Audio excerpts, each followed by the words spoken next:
It's ridiculous that it feels ethereal because it has already been proven in so many other industries and verticals. Right. But we really have to take a look at it from a statistical standpoint. Cold outbound conversion is 1 to 4%, meaning if you have an optimized list of 100 leads that have been skip traced and are as up to date as possible, like the ones we pulled from Discover, and you give those to your setter, based on your goal, you need to expect a conversion of 1 to 4 leads for every batch of 100 that they get.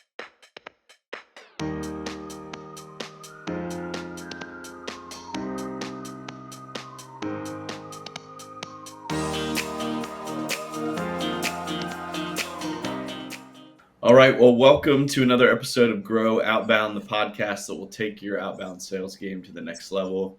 I'm your host, Ben Smith, and together we'll be sharing tips, tricks, and insights you need to succeed doing outbound business development for property management.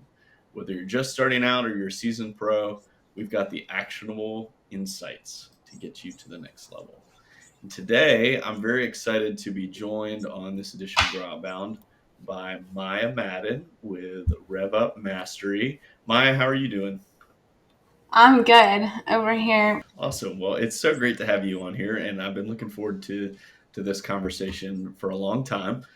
You Yeah. have such a wealth of experience in this industry, which has taken you a few different places. So I thought maybe to Yeah. start, a great spot would be just tell us a little bit about your background, how you got into property management, and the different stops along the way. Yeah. It's a long story, but I will do my best to keep it concise, and feel free to interrupt me at any time. I do tend to go on my good old tangents, which is why I'm starting my own podcast, Madden Chronicles. It's in the game, so I'll have you as a guest soon, but it'll be my Awesome. outlet for those tangents. I graduated high school, international baccalaureate from Hoover, which was a really great experience because I still got, the small town school vibe, even though my graduating class was in the thousands. Like, the IB program was much more niche.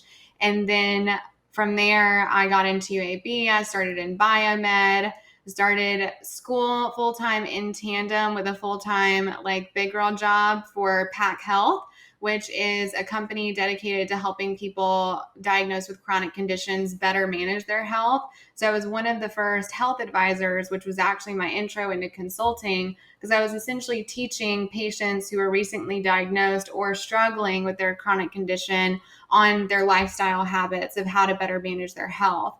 And so that company did get acquired by Quest Diagnostics for $123 million in 2017.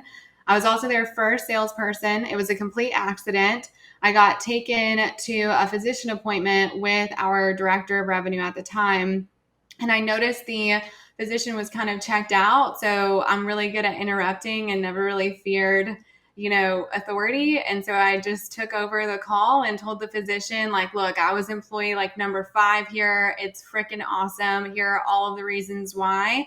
And we signed that doctor. And so I became a strategic partnerships associate. But I realized that my passion didn't necessarily lie in healthcare. And also, as I got into my junior and senior year, biomed became so much more challenging. So me managing, a full-time job in addition to making sure that I got the grades I needed to make mom happy with her investment of school, I needed to focus. So I took a 2-second break, quickly realized that I'm a more learn by doing. I really didn't enjoy school. I don't enjoy standard education. I, of course, enjoyed certain classes that were interesting and higher level and, kind of niche to what I wanted to learn. But then other parts of the curriculum that were just necessary in order for me to graduate weren't really fun for me. So I was on the hunt for a job that fueled the other side of my soul. And just so happened that John Whitaker, Matthew Whitaker's father, knew my mom incredibly well. He had represented my family at the Crimson Cafe in a civil case, along with a ton of other owner operators in Tuscaloosa, Alabama, which is where I was born and raised. in that entrepreneurial like area. Like, I mean, I was the 7-year-old that would go in there until the baristas like made me a milkshake, and, get behind, the bar of the coffee shop and, just chat with customers and watch my parents grow an incredibly successful coffee shop, which has now evolved into 7 brick and mortar stores, rebranded as Santos. So I interviewed with Whitaker and Sutton, and we just clicked. And I equate it to like my property management intro experience. I was like 19 going on 20, but also like a Christian fraternity, because it was me and 8 dudes in a house in Homewood, and we were managing 800 doors. And so I started in communications, and then, helped build our international team member, organization in Mexico and Aguascalientes, as well as, hiring and training our first round of receptionists. And then Gray Hall, who was focused on moving to Denver, who was our team lead in Birmingham, but he was going to break into the Denver market, asked me if I could just answer a few tickets for him in our, communication software Help Scout.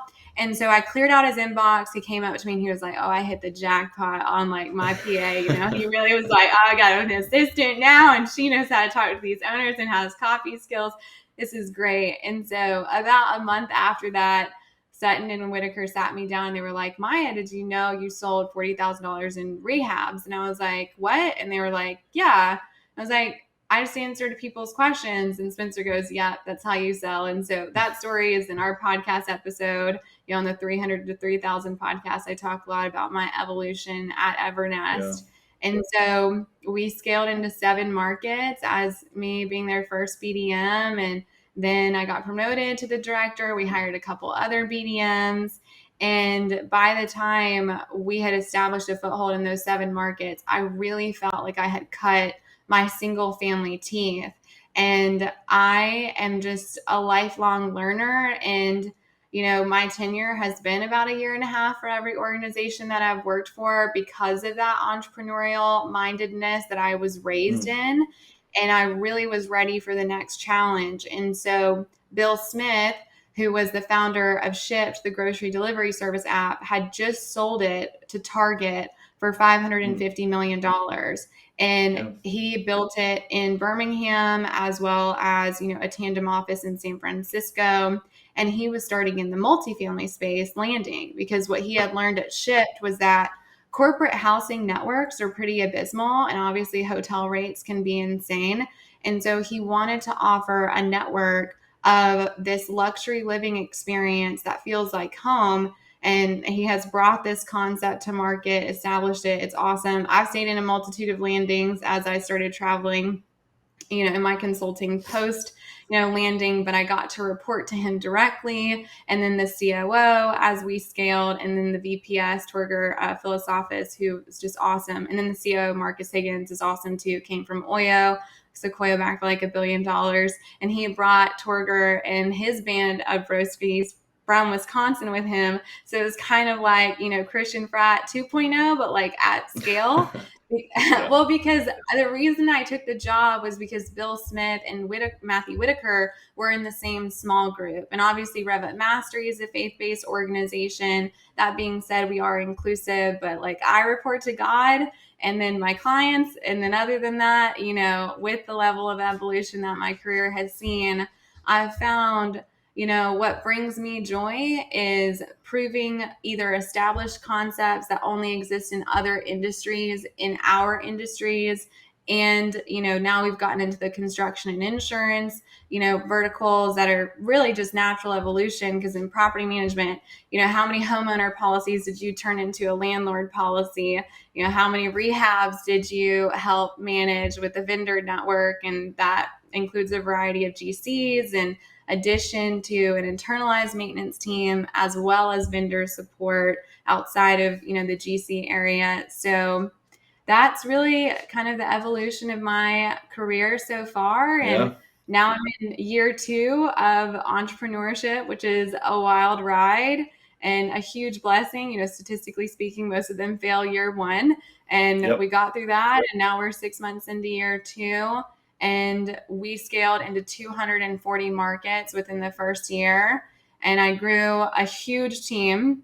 And then I realized that, that level of scale, in addition to the previous level of scales, was starting to give me that same level of burnout. And that Yeah. wasn't what I wanted to do long term. And it wasn't that I wasn't humble enough to go back and work for an employer if their mission wasn't aligned, with something that I wanted to accomplish. But I have found that I do get the opportunity to work for and with employers, now as more of a boutique, very elite level of consulting where I am Yeah. vetting my ideal clients on the front end, which I had done previously, but I was so focused on this massive amount of scale, just constantly being in comparison with like my mother, Matthew Whitaker, Bill Smith's level of success, and then obviously, Sanjay Singh and Mazi Rasolia from Pack Health, who now also own CS Equities, which is a private property management company where they own like over 2,200 doors, and Trey Cummings is also a major partner of that. And they're a client of mine for Rev Operations. And Trey spoke at the Alabama, NARPM networking group. We're only like 3 signups away from an official chapter. But we've gotten a lot of engagement, and I'm really passionate about, establishing an official foothold for NARPM in Alabama, because Yeah. usually the best players are a part of that environment. And so, yeah, but as far as what really relates to Discover and RevUp Mastery is that I built RevUp Mastery on the back of outbound sales. And then I have proven this concept in property management, and it felt ethereal, even though it's interesting to me that like we're under the real estate umbrella, right? And in brokerage, door knocking and cold calling is so common, as well as in other industries. And yet it felt ethereal in property management at first. But it's like, if you can door knock real estate and cutlery, like you can do the same in Yeah. any industry, right? And Yeah, now for it's sure. today's version of like cutting down gas time and drive time and the numbers game, but ensuring that you have clients who are going to adopt your concept the way in which you have presented it. Because the challenge of scaling so quickly, what I learned is if you have too many cooks in the kitchen and they all have their different recipe, and then they hire Yeah. you to consult them, but then they want to plug and play pieces of your consulting, but then tell you, hey, we didn't see the 100% return on investment. It's kind of like, well, you only took half of, the consulting that we gave you and then made your own Sure. sauce. Yeah. So like, did the Yeah. recipe taste good? Like, did like I brought home the bag for you and you said you were going to cook it instead of having me cook it for you or with you and guide you throughout the whole process.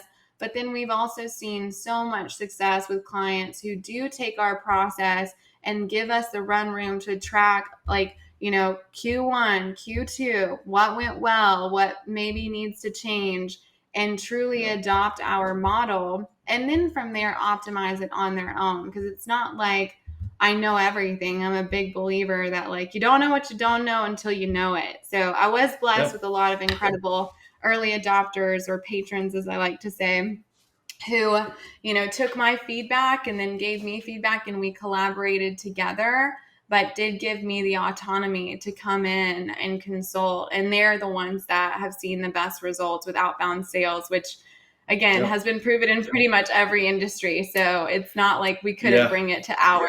So No, I think we're just a bit that's more old school in our industry, which I do appreciate to a certain extent, but it is yeah. a bit of a roadblock at times. Yeah, no, absolutely. Well, and I think that's why it's so great that you are committed to, helping people um, solve that puzzle, right? Because, Yeah. you and I similarly talk to a lot of people who they're getting inbound leads, and that's good, right? It's nice to have people calling you. We acknowledge that, but for a lot of folks, their growth goals exceed what comes inbound. Or, I talk to folks frequently who say, yeah, the person who comes to my website, typically they have one property. They fit that accidental landlord avatar, right? But maybe, Mhm. as a business, you're deciding, hey, we want to work with more intentional investors. And that could be for a myriad of reasons, right? It's easier to manage one owner relationship. So if they have 10 doors, that's just even better. Or it could just be the type of person, right? An intentional investor views their portfolio more as a business rather than, a home that they used to live in. What I'm really Mhm. curious about from you, Maya, when you were doing business development for GK Houses, now Evernest, Yeah. I know from our conversations that you were able to balance those things well, right? Working the inbound leads and the referral relationships, but also going out and finding the people that you wanted to work with. And I think for a lot of people, that idea sounds a little bit intimidating, right? Maybe they have a BDM in place who's never really done that, or it just hasn't really been a strategy. So I'd love to hear more from your experience when you were in that role. How did you balance your time? How were you able to effectively do both, essentially? Yeah, so balance is something I've always struggled with. And, it's been interesting. I've been taking a deep dive on like even balancing entrepreneurship now. But I feel like I Yeah. always had that mindset of really owning the outcome.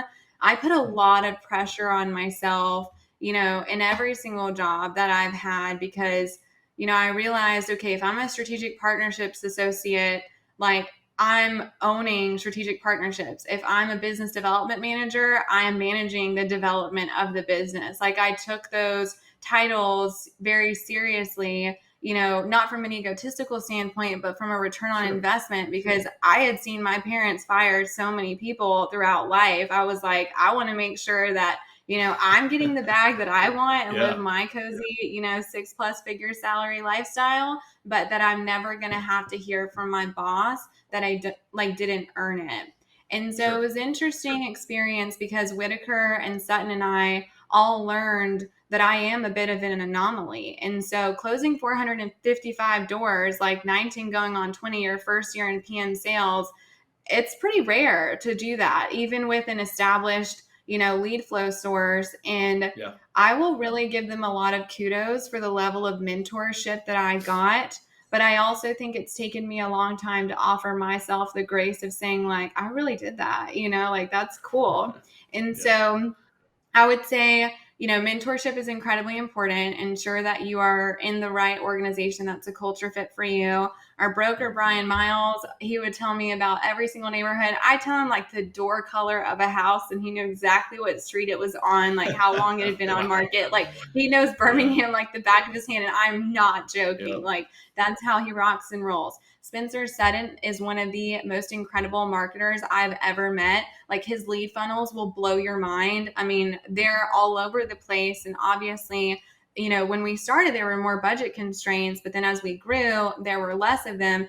But he is really good at alpha testing and then just like not beating himself up if for whatever Yeah. reason one funnel doesn't work. And Matthew's the same way. And it took us learning together, like, okay, my role, obviously the output and then what we got from that output is not super common, but it's also why I'm in the position I'm in now to Hmm. give people realistic advice on what to expect from a business development manager and Yeah. also what do they need in order to succeed. Like I was blessed with, inbound leads, but like you said, I did generate a lot outbound, but it's really because I owned the relationship of the deals that I closed and I was consistently adapting. So, like, we had a couple competitors in the space. I was never really focused on them. It was me versus me. But I did take note that, like, okay, if I'm running a realtor referral,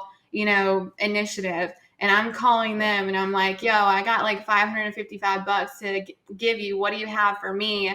Like, excuse my French, but it was a bit douchey because they are 100% commission, no Right. base. They're not going to remember the 555 bucks that they got, for helping you lease a property. They're going to remember the syndication opportunity you gave them if you call your existing owners, quarterly or biannually or annually at least, and say, hey, look, we haven't heard from you. I'm assuming that means everything is going well. Are you in the market to buy? Are you looking to sell? So you stay top of mind. And then I would plug and play the realtors that were the hottest in each market, in each neighborhood, that I got to learn, who are the sharks and, who are the snakes, who do I not want to syndicate with, who do I want to syndicate with. And then that is really where my referral channel grew tremendously, because they remembered, the 30, 40, $50,000 commission checks that they would get or more, especially in, our A-class markets. When we got into Denver, those were those Mione properties that I got really excited about when I signed my first huge estate. And then Matthew was like, oh my gosh, Maya, the landscaping for this is going to be nuts. And I was like, we'll figure it out. It's great. Yeah, I'm so excited, and we had really great expectations. I was really good at just being honest with an owner and saying look, we may not be the ideal property manager for you, because I'm going to tell you the truth.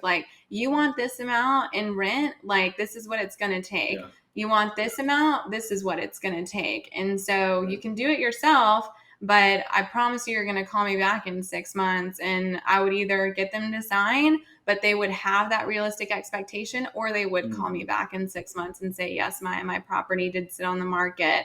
And I would tell them, if a competitor is promising you a lease rate without you investing in the property, that's unrealistic. I'm going to tell you the truth, and I'm not worried whether you sign with me or not, because honestly, I'm backlogged, and I might have to humboard you next month if you wait a week. And it wasn't a tactic, it was true, because I was just so honest on a consistent basis.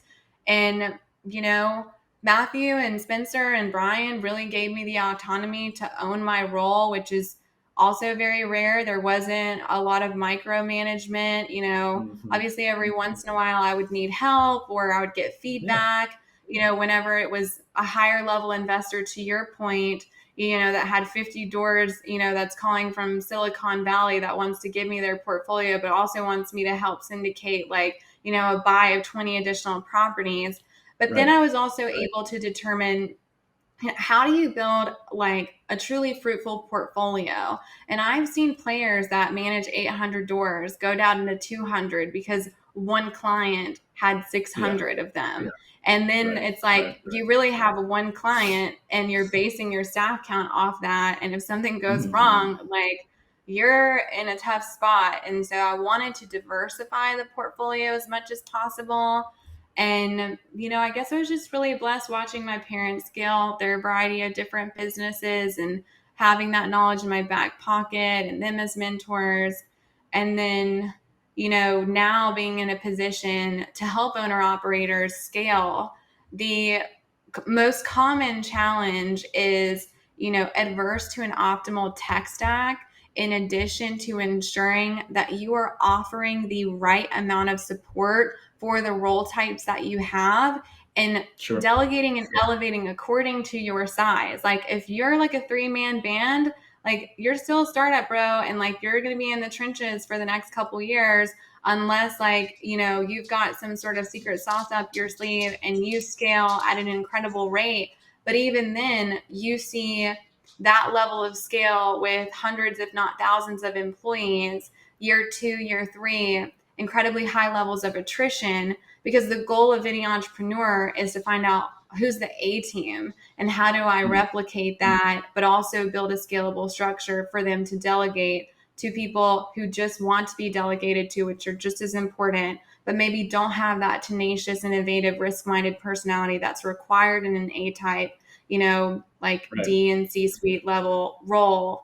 And I mean, it's a consistent evolution and a learning process, but we've really figured out this is the psychometric profile that works for outbound sales. And it requires someone who is not just tenacious, but passionate about relationship building, and just doesn't get their feathers ruffled if they get a no.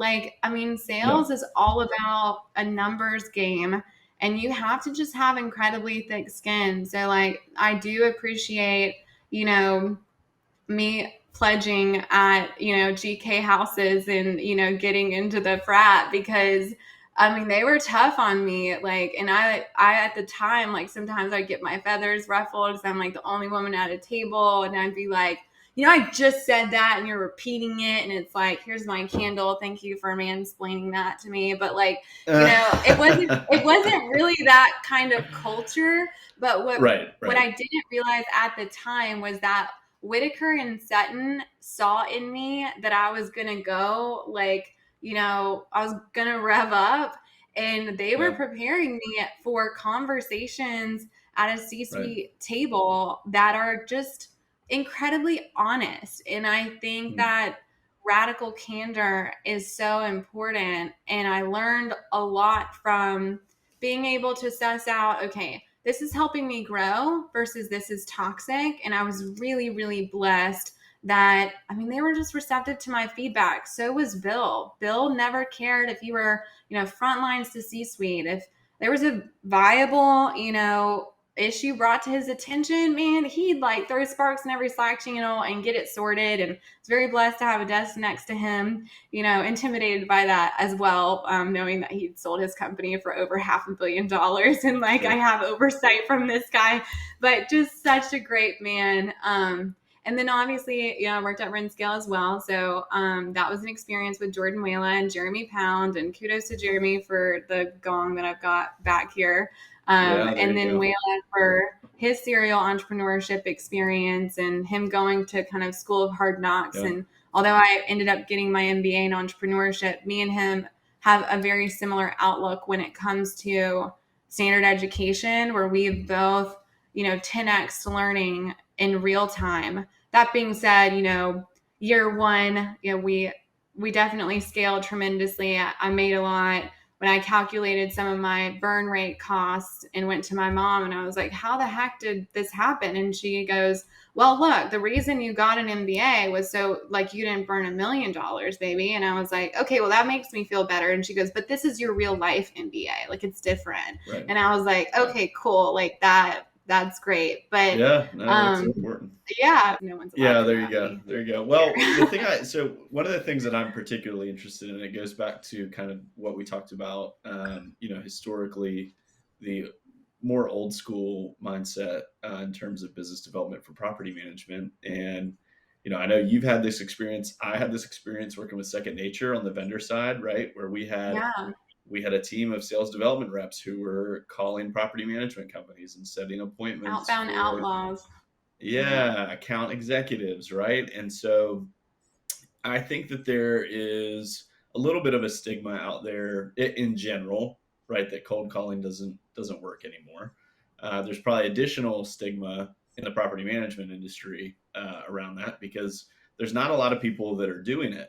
And the thing that I always tell people is you need to use several avenues to try to get in front of people, right? Like if you're just cold emailing or you're just doing direct mail or you're just cold calling, you're missing a slice of the pie because a lot of times it can take multiple ways to get in touch with someone.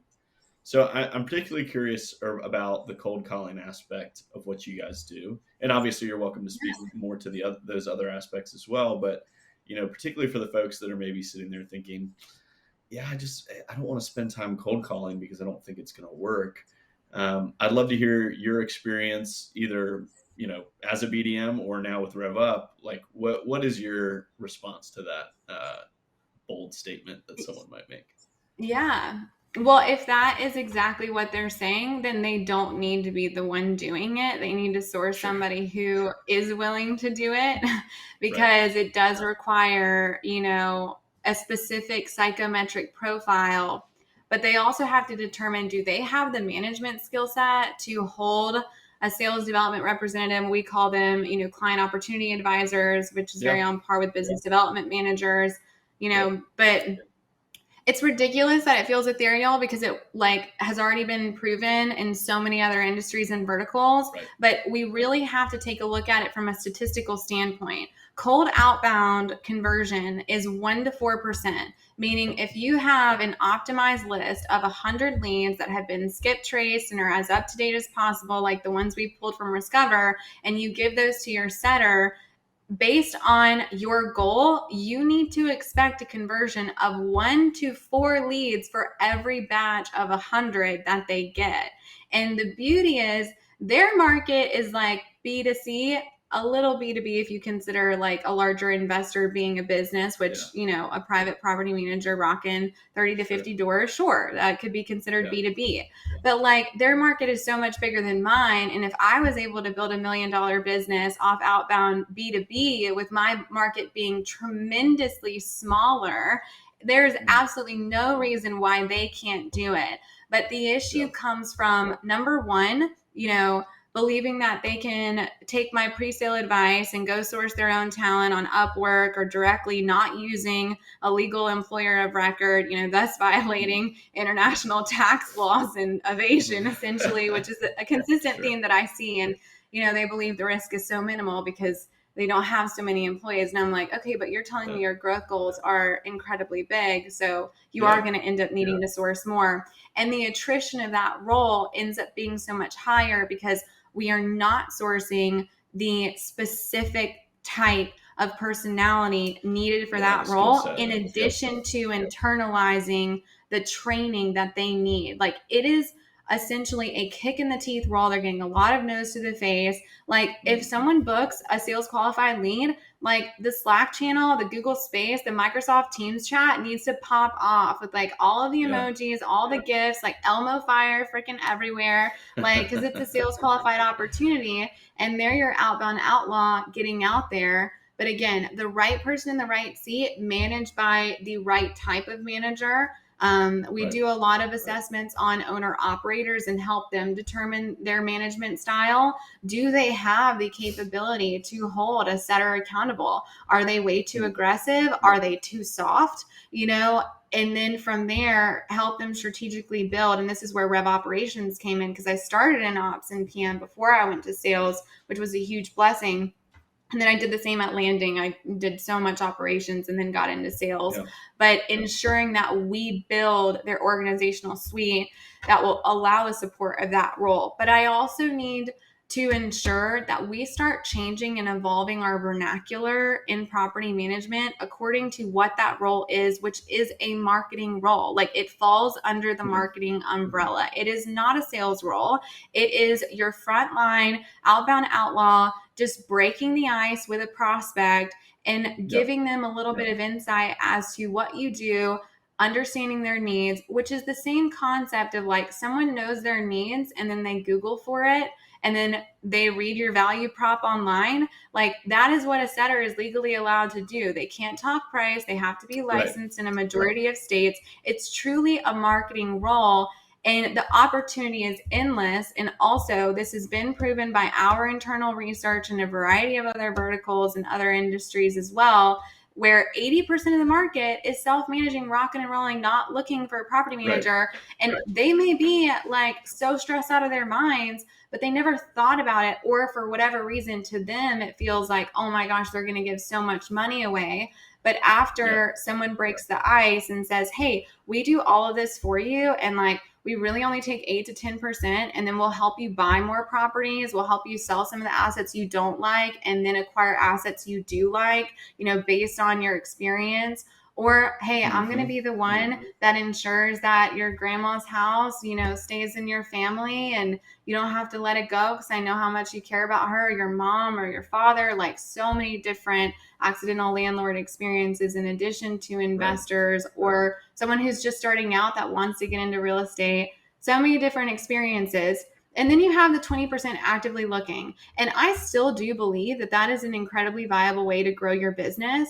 But we have to understand it's a competitive landscape that is only getting more competitive every single day. Like, unless you're Whitaker, and your Justin Bieber hair from the forever ago days is on YouTube up to now, where he's rocking his Jordans and, but the amount of run room that him and Sutton have had and the commitment level that they have made in order to create content that educates self-managers, that educates property managers, like they have so much run room. They're never not going to be on the front page of Google because their SEO presence is freaking everywhere. Like from YouTube to Spotify to Apple Podcasts to webinars, they're all over the map.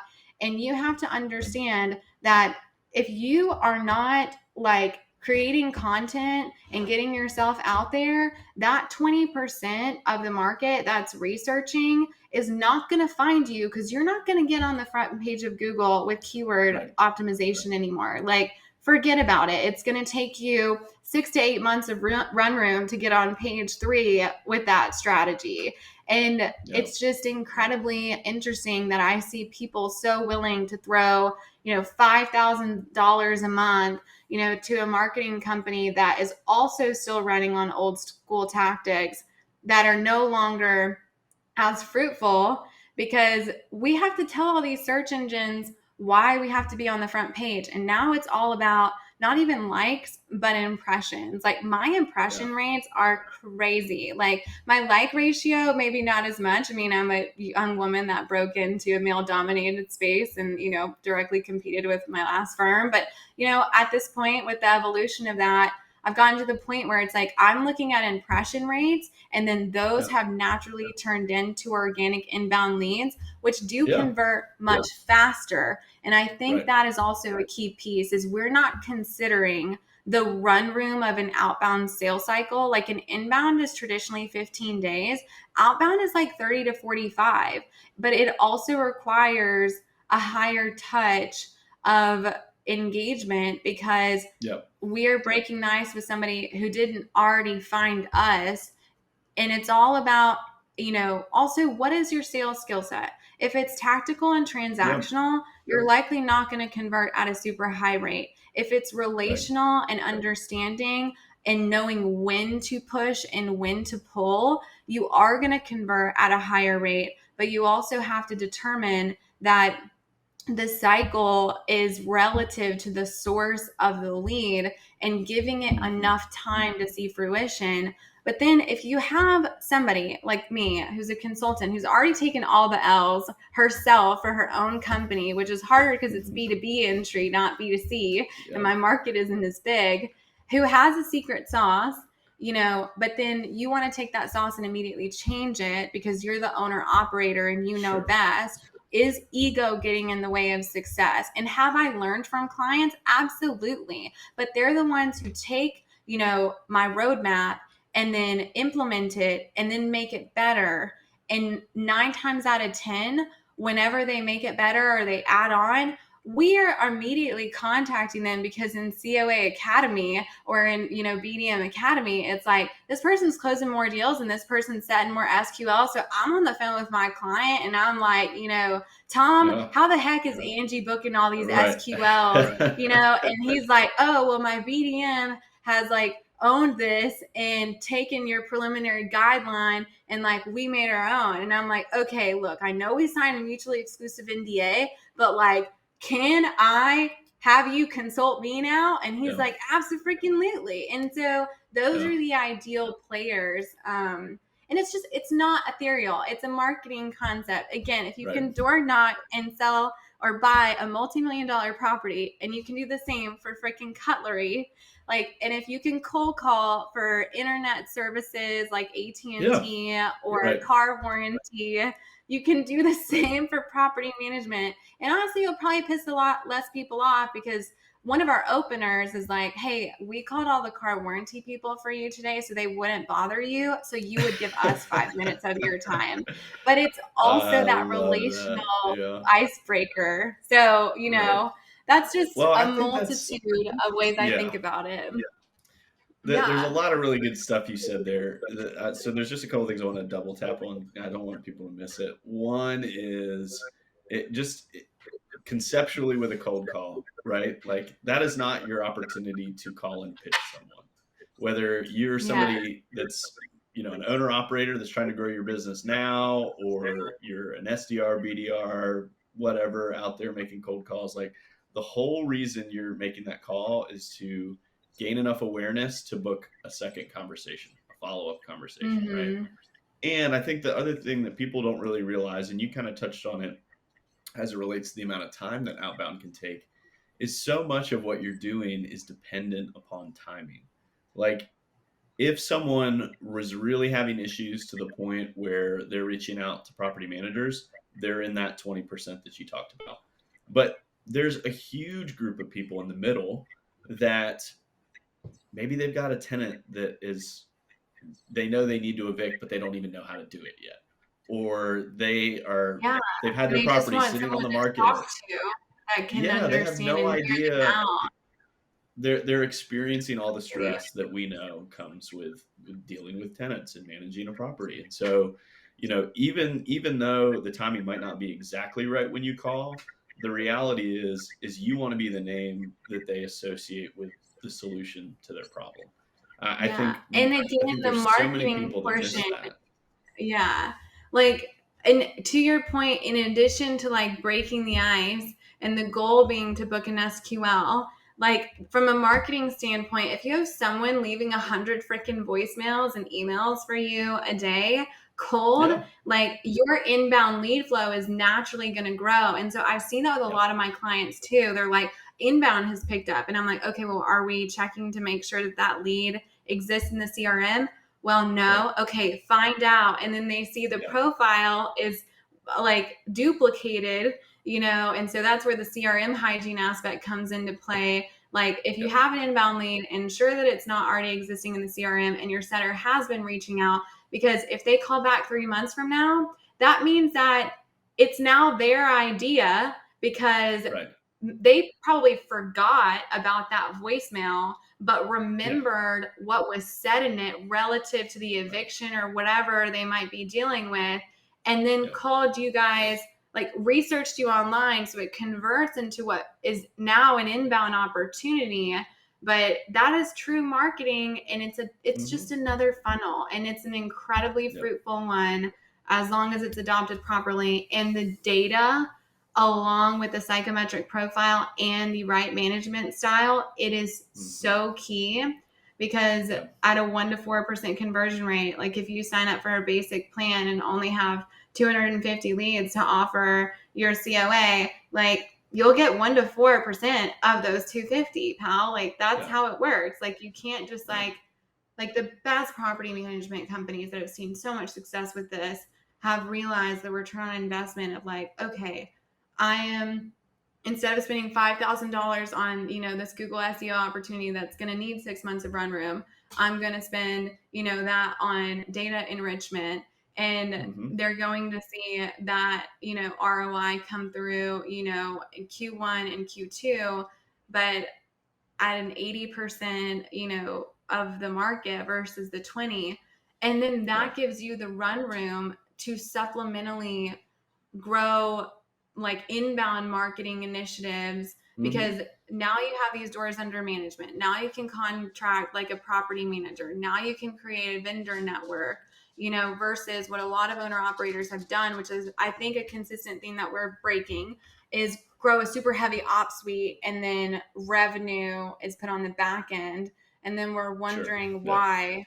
And sales gets cut first in any sort of like layoff initiative. And then like we wonder why those companies go under. And it's like, okay, you have your operators who are incredibly important because they are fulfilling what was promised on the front end. But then sales is bringing in like the bread, and then ops is in Hmm. charge of retention. But we really have to start blending those organizations together more. And, the evolution of owner onboarding, and then tenant com and owner com collaborating Yep. together, and like being vendor friendly, especially in some stricter franchise models that have Hmm. those corporate contracts. And so the entry for us as vendors can be a little bit tough, but now that's changing and we're seeing Yep. so much growth. But I mean, it really just comes down to like, this has already been proven in so many other industries and other verticals under our real estate umbrella, that it's whether or not you have already done it and you've done it right, or you are willing to be humble enough to take feedback from somebody who has already proven it. And Mm-hmm. it's just super fruitful. And also determining, do I have the run room to, like, just in case the first one doesn't work out, right? But that's in any role. Like, every Yeah, of course. entrepreneur That's has, like, part of had hiring. someone Yeah. interview so well and then just, like, not work out. And Yeah, for with sure. a concept that feels ethereal, it's like written off. But I mean, look, you're always crazy until you prove it, when you Yeah. have a concept, even though it's been established, somewhere Yeah. else. And same at landing. We had 3 different sales teams. Like, we had our B2B, our B2C, and then we had like our client facing sales team. And those were fully segmented, from outbound, inbound, intern, like, and I mean, it was a great experience. And, it's going to be an interesting, theme that we see, because even my role as a BDM 8 years ago felt ethereal, Yeah. like, Yeah. and it just Yeah. won't feel And that way here soon. no, Once, I think you're yeah, exactly right. Well, and I think as an industry, we're entering a great time for property management, and we've already seen a absolutely. lot of the VC and private equity money come in to professional property management. I think we're only going to see more of that. And guess what? A lot of those guys are going to come from the worlds that we just talked about, where They businesses are built are, and I on. talk to them on a consistent basis. I mean, Yeah, obviously, some REITs funding and some other VC funding initiatives have slowed down, but it yeah, also kind of depends on the goal of the management company. Like, I mean, if of you just course. scale tremendously with tons of M&As, you might hit pause. But Hmm. I definitely see this as an ideal time for us to just evolve and realize that, like, it's not a war against boomers and Gen Z. It's like No. respecting your elders and the wisdom that comes from learning over a consistent amount of time, but then also elders respecting innovation when it comes to technology Hmm. in an ever evolving world where, we have all of these different solutions at our disposal. Ensuring that we are testing before we launch, just to make sure we're not putting all of our eggs into one basket that may not be Sure, optimal, sure. that the Yep. team has the ability to adopt the solution, that we're evolving based on the wisdom that we have at our disposal from our elders that we should respect, but that evolution is not stunted by, like, this is the way I've always done it. I want to triple my door count. I'm at 200. I've been there for 10 years and I'm just going to keep rocking and rolling with my same strategy. And I'm just like, okay, yes, that is obviously going to work. So, you let me know if you ever get to a point where you want to think outside of the box a little bit, and I'll be here. Yep. Versus an owner operator who just wants 200 doors. That's okay. Like, it's what is your goal, But Right. do you have 200 doors and hate half of them? Okay, well, then we need to acquire 100 ideal additional doors. What's the most Yep. cost effective way to do that? Um, and, like, how can we do that in a way that resonates with your owner operating management Right. style? Because it Right. may be inbound, it may not be outbound, Yeah. but my goal as a Yeah. consultant is to help them determine these are the options. And if you're truly ready to commit, and one of the things I love that Spencer Sutton says, that he says, Matthew says, is if you want to grow, you have to let go. And I think that is the biggest challenge, is because our industry is so passionate about generational wealth and, incredibly set in some of our ways. There's a lot of opportunity for innovation, but Hmm. innovating can be a challenge because, old school thinks new school doesn't respect them, and new school feels the same way about old school at times. And a lot of the Yep. organizations that I now vet on the front end as we become more boutique and selective with the clients Sure. that we bring on board. Um, and I mean, like, I still rock and roll with Outbound, and I've got like my appointment setting team at RevUp Mastery in addition to my clients locked and loaded. We all see a significant return. And, it's taken me time to figure out like, okay, this is the exact personality type that I need. This is the training and support that they need internally and from a group cohort. Cause that can also be Right. another thing. Like if you bring on a fractional consultant, but you don't end up putting them on retainer, but you expect them to be your internal employee, like you're a jerk. Like you need to chill because, Yeah. Yeah. it feels like this high ticket investment because you're paying for it on the front end. But over the course Right. of a year, if that's your monthly salary, forget about it. That being Yeah. said, it's the same way with the run room for any employee type that is new to you, giving them the Yeah. opportunity, but then also not kicking yourself down as an entrepreneur when they don't work. Me and Juan Pablo Forno, he's one of my channel partners at Meteor, and he sources a lot of my setting talent for me. We're both on this like 4-hour like wartime sleep cycle right now. So we're getting 8 hours a day. But like, even when I'm dreaming at this point, they're so vivid. I'm like dreaming about work. And so like I'll wake up after Yeah. my 4-hour stint and our boy Evan Howard's post on LinkedIn about being a night Yeah. owl and an early morning riser. Like it's interesting. I was typing out a comment, and then of course I went to one of my other 50 tabs that were open, and like I'll post it later. But I like to tackle both of those by having my 4-hour sleep cycles. My dad says that Maddens are built for that because he served and all my granddads did. And so like I'm already like shift minded as far as like Yeah. wartime. Yeah. And so, like I'll call JP at 2 a.m. because I see he's active, and then we'll workshop what's going on with like a particular setter. And then before I lose track of my initial thought that has everything to do with this, the goal is to essentially ensure that the talent acquisition piece is also compliant in order to regulate it, because a lot Yeah. of the hesitancy with the appointment setting also comes from not wanting to hire international talent. And I mean, we're really like America, property management is like super patriotic, which I absolutely love.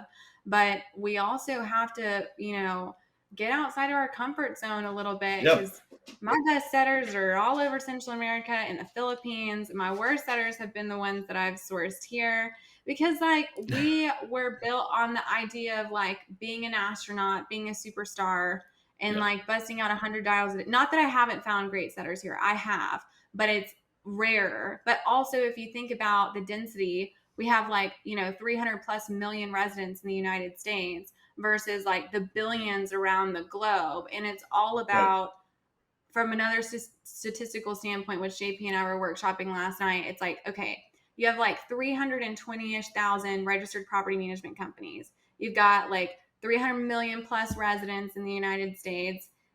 Obviously there's enough opportunity for rental, and then you got billions of people around the world. There is a setter for each one of those companies. But Yeah. that being said, sussing out which ones are going to adopt it properly without killing the concept is key. Right. And so, yeah, I mean, and then to your like software, which is so great and very niche in the SFR space, data is king. Like if you Yeah. don't have the data, you don't have anyone to call. And Right. unless you're telling me Right. you're going to hire a VA to scrub the MLS and Zillow and Zumper for Yeah. 4 rent by owner listings that are going to kick it to your COA, you need a solution like Discover to help you get those leads, because that's what you guys dedicate yourselves to, is making sure they have access to, Right. all of the owner information that's in the rent range that they want to manage, that's in the neighborhood area that they want to manage, and then ensuring there's some cross training initiatives, but not too much. And like your Yeah. setter can truly bust out 100 optimal dials a day and get you 1 to 4 SQLs. Otherwise, you're not ready for it. And that's okay. Go throw Right. $5,000 Right. at marketing and it's fine. I'm not going to feel any type of way about it, but Yeah. it's just, Well, there's so yeah. I much mean, here. Yeah. yeah. Everybody is in different stages, right? And it never bothers me when Mhm. I talk to someone who says, "Hey, we're not quite ready for this." That's totally Well, you're fine. a I get great it. I don't. salesperson, so we're conditioned to be Well, that yeah, it's way. just yeah, I don't want someone to spend money on something that they're not going to use. And Mhm. so I think there's so much of this, and it's not different from what property managers experience. It's about client fit, right? You don't want to bring Yeah. on a new client who you know is going to take up all your time, who you know is going to be a pain to work with, right? I mean, it's the same. It's the same in every industry, and so it's so important And to an really employee, right? Which vet is the key people. piece Yeah, here, finding that right, optimal talent, but finding the optimal management of that talent. Like, I right. mean, yeah, it's a very fruitful opportunity, but it is Yeah, made for the right mindset that yep. is a consistent innovator that one of my favorite books is Masters of Scale. I've read it like a million times. It's written by like one of the founders of LinkedIn. And he talks Hmm. about like the biggest failure of a startup is falling in love with your product and your way of doing things, which is why so many fail, is because they have this Yeah, concept and, this way of executing this concept. They've fallen in love with it.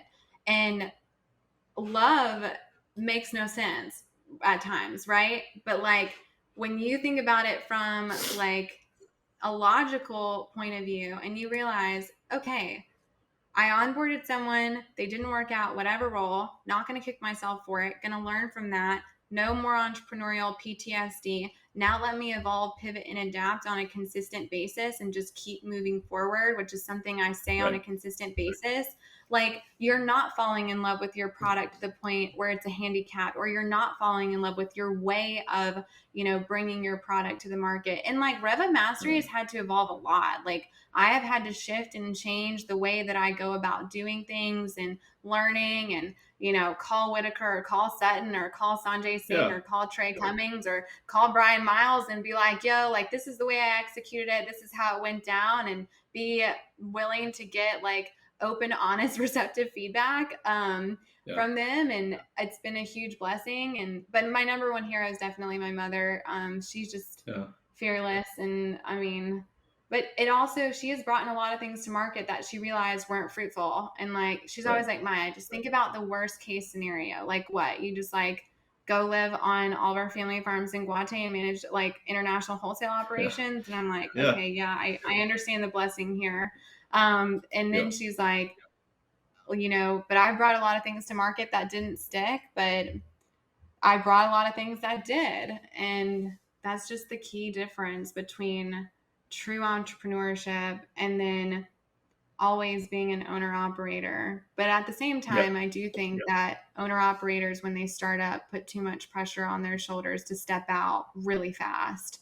yeah, And you're going to be in the trenches for, the first few years. If you're lucky, it might take longer, yeah, but yeah. yeah. So, I Well, I mean, mean, we could talk about that's this part for of the hours journey. then. Yeah, yeah. No, Yeah. that's just part of the journey, and I think everybody goes through it in their own way. And Hmm. I'm really excited for you and to get to hear about this journey you've been on, and it's going to be fun to talk to Yeah, you in a I'm few months from now excited. because It's going to things be will have an explicit evolved even tell more. all. So be There prepared. you go. There you go. Well, Maya, if folks want to get a hold of you or learn more about RevUp Mastery, what's the best way for them to do that?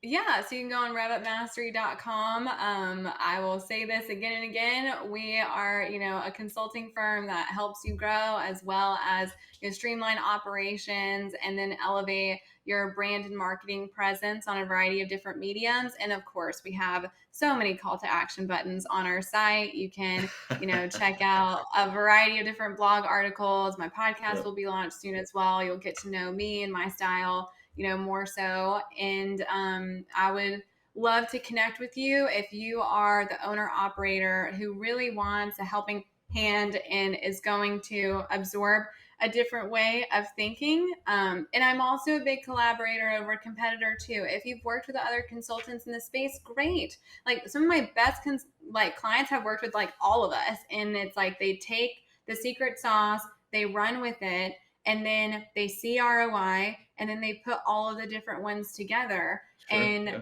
I'm just really passionate about ensuring that, it's me versus me, not me versus anybody else or any Right. other consulting team, because a lot of them have also worked in property management and have different experiences in different markets.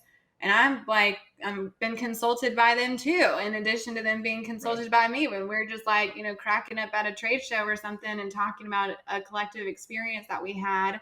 So I think it's important to start with the consultant you vibe with the most, but never fall in love with one way of doing things, and be curious, be like ever evolving, and listen to your consultant. Do you think that I would interrupt Grant Cardone or Dale Carnegie if they were telling me what to do, or Tony Robbins? No. Like, I would be like, I just paid, this high ticket rate on the front end in order to get this insane return on investment. And I'm not paying them so I can consult them. I'm paying them so they can consult me, and embodying that. And I do the same thing, because I'm always investing in consulting for myself and my A players. And I mean, don't hire a consultant if your way of doing things, is better. That's what I would say. Otherwise, I like it. if you want to just learn some different ways of doing things and, be collaborative and awesome, let's scale like 5 of your businesses together. I've done that with a lot of clients. It's like, there you go. Oh, this worked great. I got 5 other companies. I want to do it over here too. And I'm like, okay, cool. Let's take it, one new industry or vertical at a time, but I'm down. So it's been a wild ride, but also not falling in love with the one way of doing it is not just one industry, not just one vertical, but a concept that can evolve in a multitude of ways. And so it'll be interesting to see how, we both evolve as well. I've been proud of you for a lot of your changes and moves. And I have absolutely no doubt that, in addition to my clients who have adopted Discover to its fullest potential, you guys are going to see a consistent amount of evolution as, the COA becomes the, ultimate BDM a support role, because they can also vet inbound leads as well. And is this inbound lead worth your BDM's time? Exactly. Man, I would have given my left arm for a setter back in the day. Like, literally, the total liquor, just like chop it and I'm good. And then I would have made a bag and hit up Elon and figured out a way to grow it back. So anyways, there you go. Awesome, Ben. Thank you for having me so much. This has been great. I love chatting with you. A great conversation. Thank you so much for your time, and look forward to joining you on your podcast shortly. All right. Well, thanks everyone for tuning in to another episode of Grow Outbound, and we will see you next time.